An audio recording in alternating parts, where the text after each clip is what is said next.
আবার আমরা এই হলপাড়াতে বা পুরো ইউনিভার্সিটিতে একটা ফার্মেসিও নাই, এখনো পর্যন্ত কিন্তু নাই। এটা 104 বছর। তো দেখা যায় কি আমাদের কোন একটা রাত 2টা বাজে 3টা বাজে আমাদের ওই ঢাকা মেডিকেলে যাইতে হয়। আর একটা আছে আমাদের এখানে এলিট ক্লাসের জন্য একটা ফার্মেসি, যেখানে এটা অবশ্যই রেস্ট্রিক্টেড।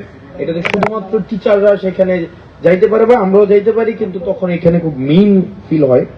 তো ওই জায়গাতে কিছু যদি করা যায়, ডাকসুর মনে হয় এখানে ম্যানিফেস্টোতে ছিল তারা ফার্মেসি করবে।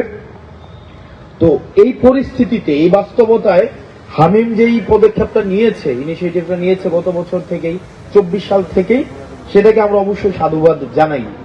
কারণ স্বাস্থ্য সেবা বিশ্ববিদ্যালয়ে খুবই শিক্ষার্থীদের জন্য অপরিহার্য একটি বিষয়।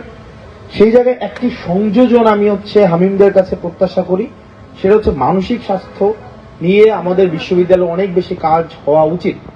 আমাদের দেখা যায় বিশ্ববিদ্যালয়ের শিক্ষার্থীরা এখানের আর্থিক অবকাঠামো, রেজাল্ট বিপর্যয়, ব্যক্তিগত সম্পর্কের অবনতি, নানাবিধ কারণে,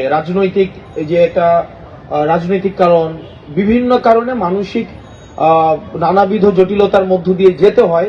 এবং বেশিরভাগ ক্ষেত্রে আমরা যেহেতু মিডল ক্লাস ফ্যামিলির স্টুডেন্টরা আমাদের ইউনিভার্সিটিতে অনেক বেশি, তো দেখা যায় বাসার একটা প্রেশার থাকে, সেই জায়গা থেকে যদি মানসিক স্বাস্থ্য নিয়ে আমাদের ইউনিভার্সিটিতে অনেক বেশি কাজ হওয়া উচিত।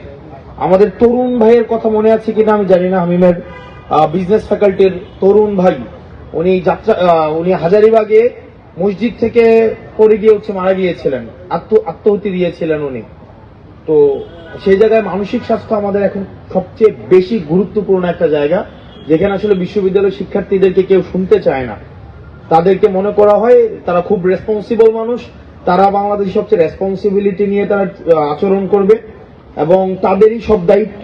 তো সেই জায়গা থেকে যদি মানসিক স্বাস্থ্য নিয়ে কাজ করার সুযোগ থাকে, বিশ্ববিদ্যালয়ের শিক্ষার্থীদের জন্য এটা একটা অনেক বড় উপশমের কারণ হবে।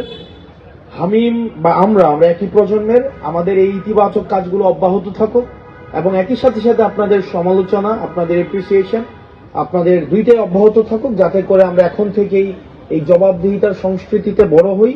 আমাদের মানসিক স্বাস্থ্য, আমাদের শারীরিক যে সমৃদ্ধি, একই সাথে সাথে এটার মধ্য দিয়েই আমাদের জাতীয় যে স্বাস্থ্য বা জাতীয় সমৃদ্ধির দিকেই কিন্তু আমরা ধাবিত হব। আপনারা এই ধরনের একটা আয়োজনের অংশ হয়েছেন এবং আমাকে এখানে ডাকা হয়েছে, আমি অনেক বেশি এখানে সম্মানিত বোধ করছি। আপনারা ভালো থাকবেন, সুস্থ থাকবেন। এই ধরনের ইতিবাচক কাজে হামিম এবং হামিমের মতো আরো যারা যারা ক্যাম্পাসে আছে, যে কোনো ইতিবাচক কাজে আমরা সহযোগী হতে চাই। আপনারা ভালো থাকবেন, সুস্থ থাকবেন। আসসালামু আলাইকুম ওয়া রাহমাতুল্লাহি ওয়া বারাকাতুহু।